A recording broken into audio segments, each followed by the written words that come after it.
Breaking this morning, a reported carjacking and a woman assaulted. A strange case here in Southeast Houston involving a runaway teenager, a stolen car, and a woman attacked and rushed to the hospital.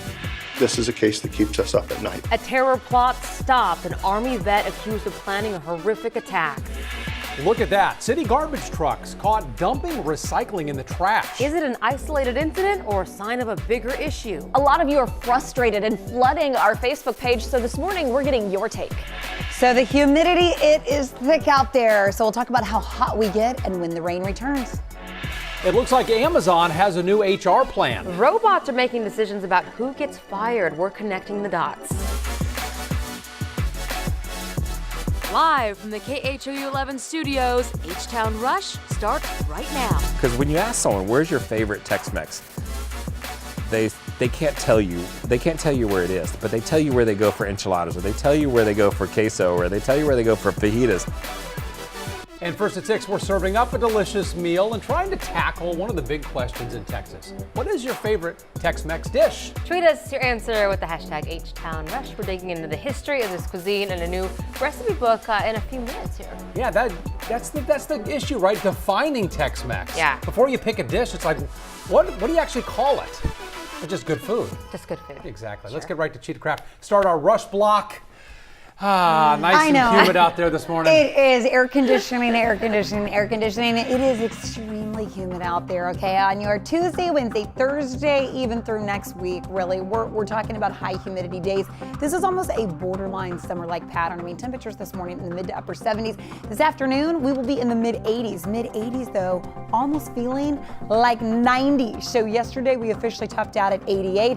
Today, that humidity stays so thick, and the winds are going to play a big role today. So winds out of the southeast driving most of that humidity even higher, so breezy conditions. Now rain chances increase as we trend towards the upcoming weekend.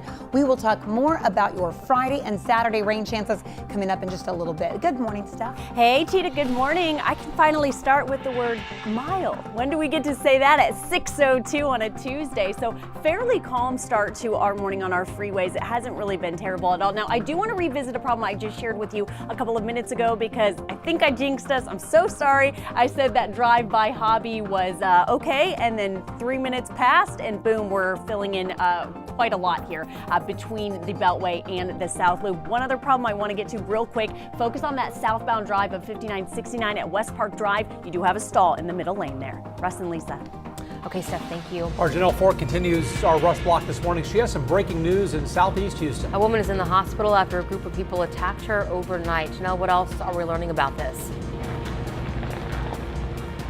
Well, Russ and Lisa, this whole story is pretty confusing. In fact, HPD is even calling it strange. They said they initially got a call out here about a carjacking, but when they got here, they found a woman pretty badly beat up. They say a 29-year-old woman showed up to a home on this block with a 16-year-old girl who's a runaway. Now, police say several people came out of that house and assaulted the older woman. They stole her car. She's got significant injury to her jaw, and cops say she also lost a few teeth. Now, she's recovering in the hospital this morning and is fortunately expected to be okay. Police say they've detained a few people in this case. They just left the scene here to go speak with that woman in the hospital. Police say right now they are still trying to sort out how or if these people know each other. Officers say they're not sure why that runaway teen was with that 29-year-old woman, why they showed up to this house, or if the attackers lived here on this block. Of course, we're continuing to follow this story, and we'll get updates. We'll post updates as we receive them. Sending it back to you guys in the studio. Yeah, that is a strange one, Janelle. Thank you. We have more breaking news into your rush block this morning. 2 children thrown from their car during a rollover wreck. This happened late last night on the Crosby Freeway near Wallaceville. The 1- and 4-year-olds will be okay. Their mother was also hurt. She's recovering too. Investigators believe a blown tire is what caused that crash. The FBI says an Army veteran arrested in Southern California was planning terror attacks as revenge for the New Zealand mosque shootings. Prosecutors say Mark Domingo recently converted to Islam and was quickly radicalized. He told an undercover FBI agent, according to prosecutors, that he wanted to target Jews, police officers, and churches. We have breaking news we'll be following closely today. After months of unrest, the Venezuelan government says a military coup is now underway. The fighting reportedly began overnight. Follows a new call from opposition leader Juan Guaido for a military uprising against Nicolas Maduro's government. We're tracking the situation right now at KHOU.com and on the KHOU 11 News mobile app. Your Rush Block continues with the day's other big stories, starting with new criminal charges filed against ITC after the Deer Park chemical fire. The Harris County DA filed 5 environmental criminal charges yesterday. It happened on their watch from their company, and so they're responsible. Prosecutors say the fire sent unsafe levels of toxic chemicals into Tucker Bayou, which flows into Galveston Bay. Houston's Jewish community gathers to honor Lori Kay, the woman killed in the synagogue shooting near San Diego. When there's darkness, we as people, as individuals, can come together as a community and bring light into this world. The FBI says at least one tip came in minutes before the attack, but it didn't give specifics on the attacker or a target.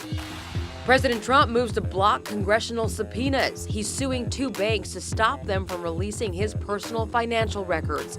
House Democrats say they need that information to investigate possible foreign influence on U.S. politics. Signing up kids for pre-K.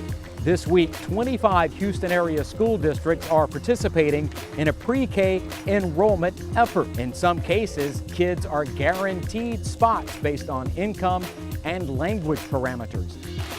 The Rockets take on the Warriors in Game 2 of the Western Conference semifinals. That tips off tonight in Oakland at 9:30 Houston time. That's your Rush Block. Today's big headlines from here in Houston and around the world. Let us know what's happening in your neighborhood. Tweet us with the hashtag HTownRush.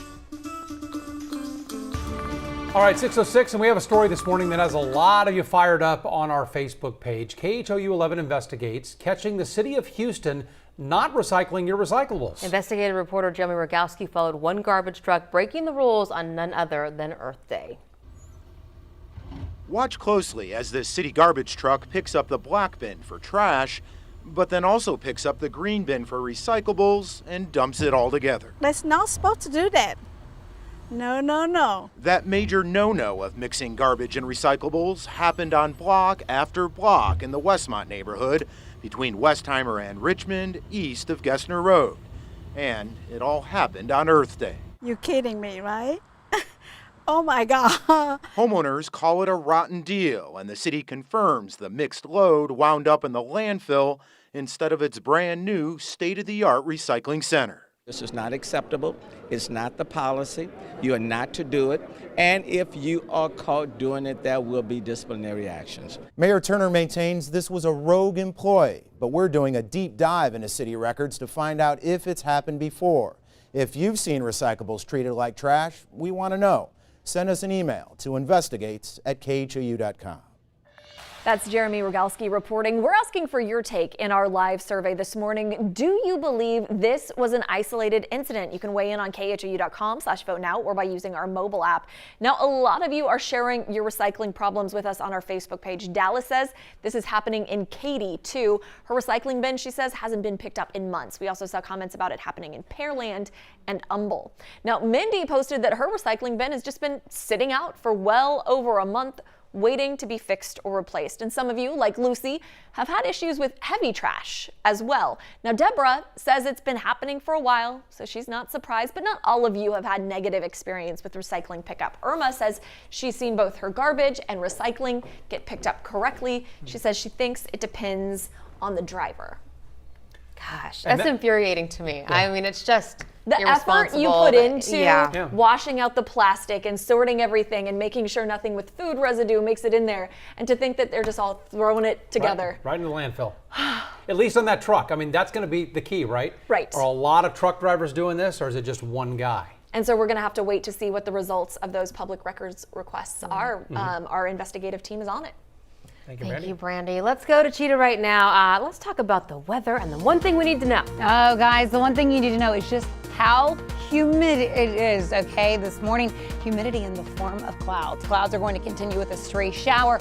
We'll track your hour-by-hour rain chances coming up in just a little bit, Steph. All right, Cheetah, and you mentioned it was a windy earlier. Well, just a second ago, we saw this camera bouncing around, so we were dealing with that wind. And now this knight in shining armor, we're calling HPD, arrived on scene to help out this poor person stranded off to the shoulder. That is your south side of 288. Russ and Lisa.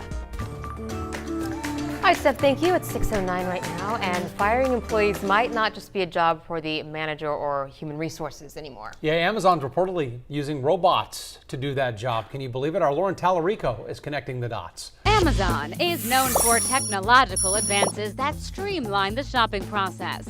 And now reports claim it's also automated another business byproduct, firing workers. Let's connect the dots. Part of the way Amazon gets packages to your doorstep in 2 days or less is massive fulfillment centers where workers fill packages at a lightning quick pace.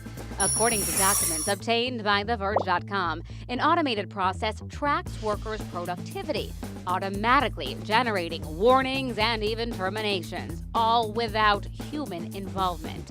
Amazon does say a supervisor can override the process, but workers claim they are treated like robots. This came out because The Verge found that in 1 year, 300 workers at a single facility were fired for productivity issues. Just last week, Amazon announced it is making one-day shipping standard for Prime members. No word on how that will affect workers. Connecting the dots, I'm Lauren Tallarico for HTown Rush. The robot, huh? Go complain to the robot? That's right. Does a robot have a robot boss I can go complain to? I don't know. I don't think they're going to be real sympathetic. I don't think so right? either. No. No. That's why a robot's doing it. That's why the robot's there, exactly. 6:11's our time. This morning we have a Dallas police officer's 911 call. You remember this story, it was big. She shot and killed a neighbor in his own apartment. We're going to hear her words for the very first time. Did the IRS really recognize the Satanic Temple as a church? You're asking about the viral social media post, and we're verifying it. And where did Tex-Mex cuisine get its start? We're going to dig into this Texas favorite, and we're going to show you also how to make your own.